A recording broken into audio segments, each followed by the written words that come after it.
জন মায়ার যেন অপেক্ষাতেই ছিলেন কেটি পেরি ও অরল্যান্ডো ব্লুমের সম্পর্ক ভাঙার। তাই গত ফেব্রুয়ারি মাসে পেরি ও ব্লুমের প্রেম ভাঙতে না ভাঙতেই জন মায়ারের ভালোবাসা আবার চাঙ্গা হয়ে উঠেছে। শোনা যাচ্ছে ইদানিং পুরনো প্রেমিকা কেটি পেরিকে ফুল আর কবিতায় ভাসিয়ে দিচ্ছেন গায়ক জন মায়ার।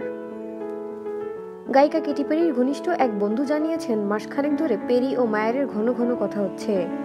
মায়ার প্রায়ই পেরির বাড়িতে ফুল পাঠাচ্ছেন, ফোনে শোনাচ্ছেন নতুন লেখা কবিতা ও গান। তবে তাদের সম্পর্কটা আবারও আগের মতো হবে কিনা সেটা এখনো পরিষ্কার নয়, কারণ কেটি পেরির মনে দ্বিধা ভর করেছে, জন মায়ার আবারও তাকে কষ্ট দেবেন না তো। সম্পর্কের ব্যাপারে সিদ্ধান্ত নিতে আরও সময় নিতে চাইছেন ফায়ারওয়ার্ক গায়িকা।